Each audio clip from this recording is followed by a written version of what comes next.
Good morning, everyone. Welcome you all in online classes by St. Angel's Public School.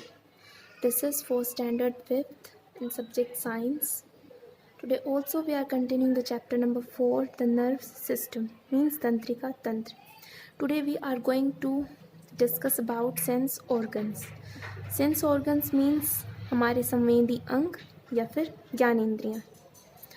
A specialized organ such as eye, ear, tongue, nose, or skin that is sensitive to stimulus such as sound, light, smell, etc. is known as sense organ. Means ऐसे कोई भी खास organ जैसे कि आँख, कान, जीभ, नाक और त्वचा जिनके थ्रू हम अपने आसपास के एनवायरनमेंट को महसूस कर सकते हैं उन्हें हम सेंस ऑर्गन्स कहते हैं.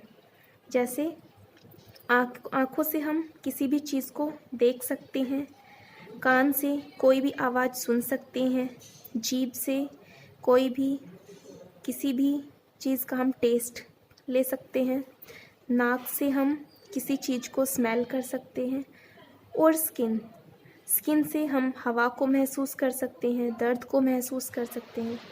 तो ऐसे ऑर्गन जिनसे हम अपने आसपास के एनवायरनमेंट को महसूस कर सकते हैं उसको हम सेंस ऑर्गन्स कहते हैं.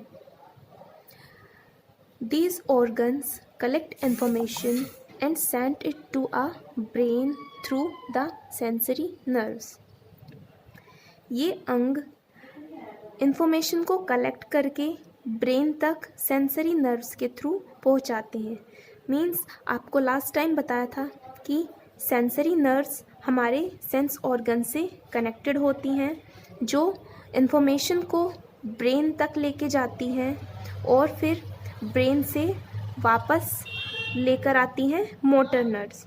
तो इन्हीं सेंसरी नर्व्स की बात हो रही है. The brain then interprets the information and tell us what we have sensed. उसके बाद दिमाग उन सूचनाओं को पढ़ता है और हमने क्या महसूस किया वो हमें बताता है. हमारे पास 5 टाइप्स के सेंस ऑर्गन्स होते हैं. आइज़ आँख, ईयर कान, नोज़ नाक, टंग जीभ, स्किन त्वचा. ये 5 ऑर्गन्स हमारे पास ऐसे होते हैं जिनसे हम अपने आसपास के एनवायरनमेंट को महसूस कर सकते हैं. सबसे पहले हम बात करते हैं आइज़ की, मीन्स आँखों की. अगर हम आँखों के स्ट्रक्चर को देखें तो हमारी आँखों का स्ट्रक्चर इस तरह से दिखाई देता है. ये हमारी आँखों का स्ट्रक्चर है. यहाँ से ये थोड़ा सर्कल वे में है और आगे से थोड़ा उभरा हुआ है. ये उभरा हुआ पार्ट क्या होता है? ये उभरे हुए पार्ट को हम कर्निया बोलते हैं. हमारी आँखों का आगे से जो उभरा हुआ हिस्सा होता है उसको हम कर्निया बोलते हैं. कर्निया के बाद अब हमारी आँखों में पानी भी रहता है तो कर्निया के जस्ट बाद ये यहाँ पे पानी होता है. पानी और कुछ प्रोटीन यहाँ पर मौजूद होते हैं तो वो इस वाले पार्ट में भरे हुए होते हैं. उसके बाद ये सर्कुलर वाला हिस्सा होता है जिससे हमारे आँखों का कलर भी डिटरमाइन होता है. जैसे किसी की आँखों का कलर ब्राउन होता है, किसी की आँखों का कलर ब्लू होता है, तो वो हमें इसी वाले पार्ट से पता चलता है.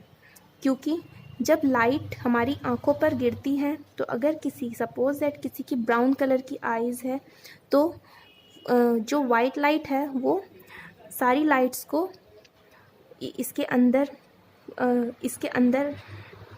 एंटर करने देंगी, लेकिन ब्राउन कलर की जो लाइट है वो इससे रिफ्लेक्ट हो जाएगी जिससे हमें ये ब्राउन कलर की दिखाई देगी. तो इस पार्ट को हम आइरिस बोलते हैं. यानी कि आइज़ का एक ऐसा पार्ट होता है जिससे हमारी आँखों के कलर का पता चलता है या हमारी आँखों का कलर डिटरमाइन होता है.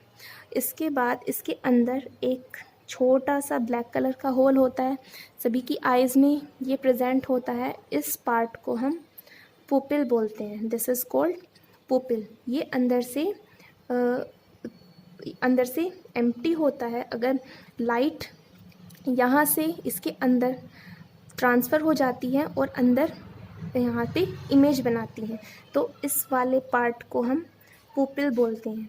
सबसे बाहर का हिस्सा कर्निया, इसके यहाँ जो सर्कुलर पार्ट है इसको आइरिस बोलते हैं और बीच का पार्ट इसको पुपिल बोला जाता है। अब इसके जस्ट बाद ये आपको दिखाई दे रहा है, ये साइड में मसल्स के थ्रू कनेक्टेड है, इसको हम लेंस बोलते हैं। This is called lens. ये हमारी आँखों की हेल्प करता है किसी भी इमेज को बनाने में। ये वाला पार्ट हमारी आँखों की सहायता करता है किसी भी इमेज को बनाने में। और इसके बाद ये यहाँ से मसल से कनेक्टेड रहता है और उसके बाद ये यहाँ से एक पार्ट शुरू हो जाता है इसी वे में, सर्कुलर वे में, इसको हम बोलते हैं retina. This is called retina.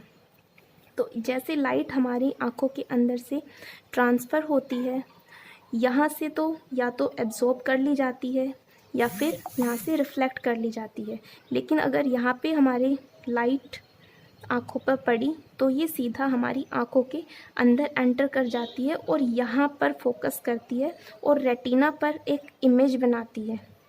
तो ये इमेज हमारी नर्व्स, ऑप्टिक नर्व्स के थ्रू हमारे ब्रेन तक जाती है और ब्रेन उसका डिटरमाइन कर लेता है कि वो एक्चुअल में क्या चीज़ है। तो यहाँ से ये ऑप्टिक नर्व्स, आँखों की नर्व्स को ऑप्टिक नर्व्स कहते हैं और ये यहाँ से ब्रेन से कनेक्टेड रहती हैं और अगर किसी भी चीज़ की इमेज बनती है तो वो यहाँ पर रेटिना पर बनती है, यानी कि यहाँ पर बनती है। और ये कहाँ से एंटर करती है? ये पुपिल से एंटर करती है।